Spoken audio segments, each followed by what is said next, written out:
gente, tudo bem com vocês? Bem-vindos aos comentários do EPRIX de Miami, sim, Fórmula E nesse canal. Se você gosta de Fórmula E, já te aviso que vou estar cobrindo toda essa temporada 2026 e já postei um vídeo sobre o EPRIX do Brasil e também do México, dá uma olhadinha aqui no link. Mas vamos embora para não perder seu tempo precioso. Vamos conversar um pouco sobre o EPRIX de Miami. Essa aqui é uma pista de verdade, é onde é realizado também a corrida de Fórmula 1, só que eles fizeram um circuito diferente, adaptado para a Fórmula E mesmo. Serão 14 voltas, 2,32 quilômetros, é muito rápido. Durante a qualificação, a gente percebeu que os tempos estavam ali na casa dos 55 segundos, então tudo acabou sendo muito rápido, tanto os treinos quanto a quali e a corrida, inclusive. Por esse circuito ser um pouco menor, foram 39 voltas. E qual a vantagem dessa pista, já que não é um circuito de rua como normalmente acontece nos outros EPRIX, né, na Fórmula E? É que a segurança nesse circuito é muito maior, o que dá uma liberdade para os pilotos de abusarem mais, acelerarem mais, porque as barreiras de pneus é tudo muito mais seguro, preparado para a corrida mesmo. E a minha consideração sobre esse EPRIX de Miami é que realmente não surpreendeu tanto assim o bom resultado do Felipe Drugovich, que eu já vou trazer para vocês, que ele teve um ótimo resultado tanto nos treinos quanto na quali, porque é uma pista de corrida e ele conhece Miami como antigo piloto de testes de Fórmula 1, então acabou sendo aí um lugar um pouco mais favorável ao conhecimento que o Drugovich já tinha, o que já deixou todos os brasileiros empolgados, porque durante o treino livre 1 ele já teve um resultado melhor do que Jack Dennis, que é o companheiro de equipe dele. Lembrando que essa é apenas a terceira corrida do Felipe Drugovich com a Fórmula E. E falando em Drugovich, a Andretti fechou parceria com a TWG, abandonou as cores vermelho e preto, que a gente já estava até animado, né? Mesmas cores da Audi e tudo mais, abandonou essas cores e agora tá assim com amarelo marca-texto no carro. Mas antes de pular para a corrida, vou aproveitar para contar para vocês que nesse treino livre 1, assim como acontece na Fórmula 1 às vezes, eles precisam ceder o carro durante a temporada para os rookies, para pilotos de teste, pilotos de desenvolvimento. E durante esse treino livre no EPRIX de Miami, vimos várias carinhas novas aí na Fórmula E e algumas já conhecidas, como foi o caso das meninas da Fórmula One Academy. Me perdoem, gente, se eu pronunciar algum nome errado, mas eu não tô tão familiarizada assim com os nomes. Mas a Chloe Chambers, que é a mais conhecida, foi uma das rookies que participou desse treino livre 1 e também a Abby Pullin, que participou pela Nissan. Na tela para vocês então todos os nomes dos rookies que participaram do treino livre 1. Dennis Hauger, por exemplo, pela Andretti, Alessandro Gusti, Theo Pourchaire, Hug Barter, Pepe Marti, Nikita Bedrin, Zach O'Sullivan, Gabriel Mini, assim como Icon Guevin. O que facilitou então no primeiro treino livre que o Tickton, que é polêmico, reclamou da pista, achou o traçado ruim, lento, fizesse o melhor tempo do treino livre 1 com 55 segundos. E a diferença do Barnard foi somente 3 milésimos. Esse final de semana do Barnard estava indo muito bem até ele encontrar Felipe Drugovich. Durante esse treino livre 1, a gente viu que o último colocado fez a melhor volta dele em 56,7 segundos. Então a diferença para o primeiro lugar estava muito pequena mesmo, o que já previa aí que fosse uma corrida de pilotão, que fosse uma corrida com muitas ultrapassagens, pois todos estariam ali muito próximos uns dos outros. Mas uma coisa interessante para analisar é que no treino livre 2, o engenheiro do Mitch Evans pediu para que ele desse pelo menos 4 voltas para aquecer o pneu e o pneu estar em condições excelentes para fazer uma boa volta. Isso se deve por causa do tempo mais frio que está em Miami no momento e também mais seco. Mas não ajudou muito todos esses estudos nos treinos, porque no fim das contas durante a corrida choveu e eles tiveram que usar um pneu que é tanto para chuva quanto para a pista seca, que não é o mesmo pneu que eles estavam utilizando nos treinos. E para encerrar o treino livre 2, a gente ainda teve uma bandeira vermelha. Faltava poucos segundos ali, mas mesmo assim foi um acidente causado pelo Mitch Evans direto no Di Grassi, que é brasileiro. Ele deu em cheio na lateral do Di Grassi e filmaram ele saindo do treino livre muito bravos um com o outro, discutiram um pouco, até porque é somente um treino, para que essa necessidade, né, de força forçar tanto a ponto de causar um acidente desnecessário. Como comentei com vocês, o melhor tempo do treino livre 2 foi do Barnard, que já vinha ali fazendo um bom final de semana no seu treino livre 1 com a segunda posição e agora com a primeira posição no treino livre 2. Taylor Barnard, que é muito jovem, tem apenas 21 anos e vem se destacando muito nos EPRIX nessa temporada. Como vocês já sabem, a classificação na Fórmula E acontece com 2 grupos que são definidos pelos números ímpares e pelos números pares, conforme a classificação do Campeonato Geral de Pilotos. E nesta primeira fase, os 4 melhores tempos passam para as quartas de final de duelos. Do grupo A, tivemos Nato, Cassidy, De Vries e Miller passando para a fase de duelos. Já no grupo B, tivemos Barnard, Da Costa, Ericsson e pela primeira vez na temporada, Felipe Drugovich passando para os duelos. Quartas de final, tivemos o conhecido por vocês De Vries, que já participou da Fórmula 1 também há muitos anos, versus Cassidy e deu De Vries. Nato versus Miller, deu Miller. Do grupo B das quartas de final, Da Costa versus Ericsson, Da Costa passou. Da Costa, que é português, e ficou muito feliz. Em entrevista ele comentou que ele ficou muito feliz que o Felipe Drugovich conseguiu chegar até os duelos. Barnard versus Drugovich, Drugovich passou com 1 milésimo mais rápido que o Barnard. Isso mesmo, gente, o Taylor Barnard não contava com o Felipe Drugovich aparecendo do nada para conseguir passar para a semifinal dos duelos em cima dele, nem a equipe dele acreditou, de verdade. Na semifinal, De Vries versus Miller,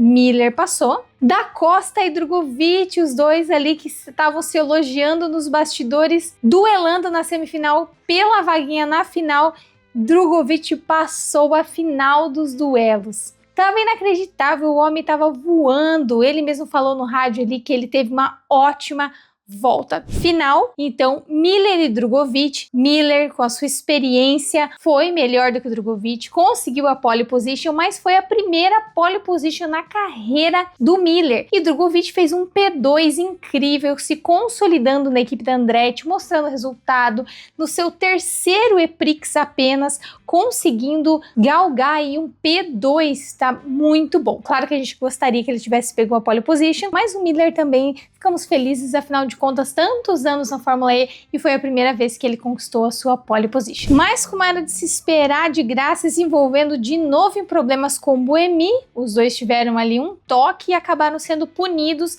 no grid de largada. Então na tela para vocês o grid, Nico Miller largou da ponta, seguido de Felipe Drugovich, Antônio Félix da Costa, Nick De Vries, Barnard, Ericsson, Cassidy, Nato, Evans, Guter, Rowland, que é o campeão do ano passado, Pascal Wehrle, Marti, Maloney, Dennis, Mortara, Verne, Tickton, Di Grassi e Buemi. O que aconteceu com o Tickton, né? Teve um tempo tão excelente nos treinos, mas pipocou ali na classificação e acabou largando lá de trás. Como comentei com vocês no início do vídeo, chuva leve e isso faz com que venha um safety car.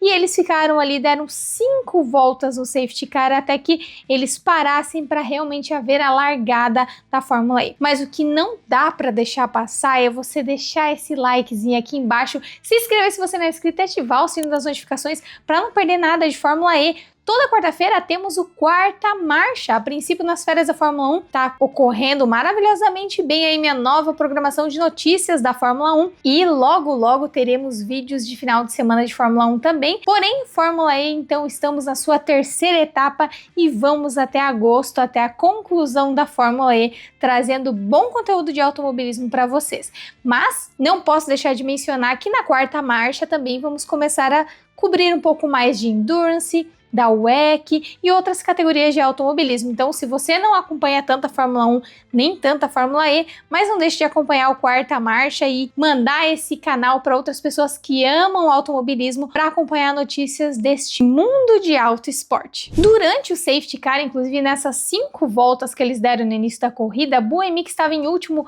rodou sozinho na pista de tão molhada que estava, isso que eles estavam lentos, então já dava aí uma predição de como seria esse início. Os carros de Fórmula E têm ali um spray, mas nada comparado do que acontece com os carros de Fórmula 1, por exemplo, o que torna possível a visibilidade durante as corridas, além do que a velocidade nos circuitos é um pouco menor, porque as curvas são bem mais fechadas do que na Fórmula 1. Lembra muito o circuito de Mônaco da Fórmula 1, onde eles têm aquelas curvas muito fechadas e os carros não conseguem acelerar muito, não. A briga desse início de corrida foi excelente entre Drugovich, Miller, De Vries. Vimos aí a troca de posições várias vezes. Felipe Drugovich fez o certo. A estratégia dele como P2 foi pegar um ataque mode já na primeira volta, passou o Miller, mas não conseguiu abrir muita vantagem. Tiveram aí muito desgaste, muito gasto de energia e eles tiveram que economizar um pouco durante ali a metade da corrida para não perder totalmente até o final. Porém, Drugovich foi muito otimista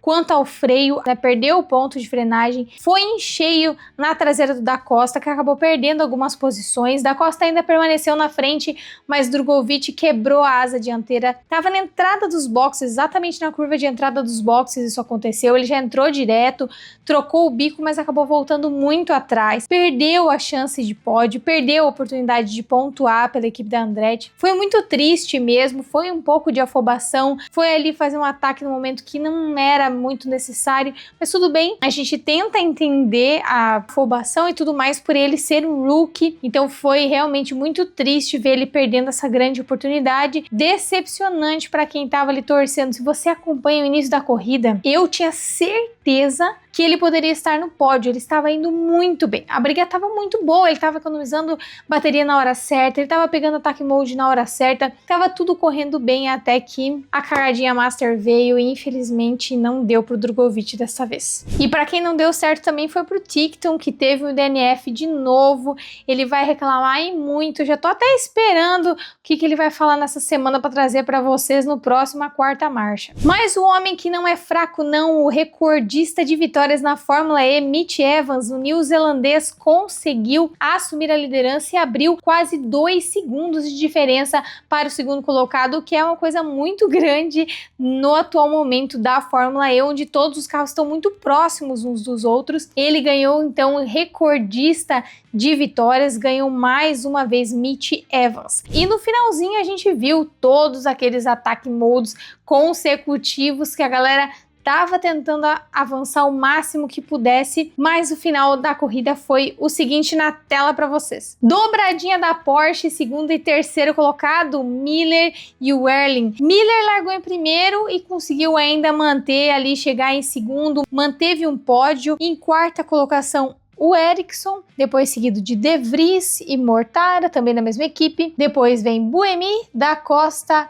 Marti e Jack Dennis da Andretti pontuando. Depois temos Maloney, Rowland, Di Grassi, Barnard, Verne, Cassidy, Nato, Drugovich, Gunther e Tickton no DNF. Então, infelizmente, Felipe Drugovich, 18ª posição, e ele ainda levou uma punição de 10 segundos por causa do seu incidente com o Da Costa. No campeonato, então, temos o seguinte na tela para vocês: novo líder, Cassidy com 24 pontos, seguido de Rowland, que não desgruda o osso, o campeão do ano passado, quer levar mais uma vez esse ano o campeonato, seguido de Marti, que é rookie também, Buemi, Ericsson, Wehrlein, Verne, Mortara, Maloney, Gunther e os outros 10, mas nada está decidido, tem muita corrida por aí. Não temos um favorito somente, a Fórmula E é bom por causa disso. Você nunca sabe o que esperar. Você vê o Barnard indo super bem no final de semana inteiro e de repente ele não consegue passar do Drugovich, que não estava tendo resultados tão maravilhosos nos outros 2 EPRIX. Então é muito imprevisível, é realmente uma categoria mágica. Dê uma chance para a Fórmula E, principalmente durante as férias da Fórmula 1. Tenho certeza que você não vai se arrepender de acompanhar. Eu, particularmente, acho muito legal ver pilotas vindo da Fórmula 1 Academy para a Fórmula E, e é muito bom ver uma categoria que abre portas também para elas. Você que já assiste Drive to Survive, gosta desse drama aí documental, Vou deixar indicado aqui então para vocês Fórmula E Driver no Prime Video. Estreou dia 28 de novembro de 2025. Então, se você quiser acompanhar também, ver um pouquinho do drama da Fórmula E, você que gosta desse tipo de conteúdo de bastidores, fica aí a indicação para vocês. Espero que você tenha gostado, esteja muito bem informado. Agora, mais um pouquinho sobre Fórmula E, mais uma categoria de automobilismo para você acompanhar. E não se esqueça que nesta quarta-feira teremos quarta marcha, mais notícias de Fórmula 1, WEC, Fórmula E, tudo que tiver aí acontecendo no mundo sobre auto esporte. Um beijo e eu te vejo no próximo vídeo. Tchau!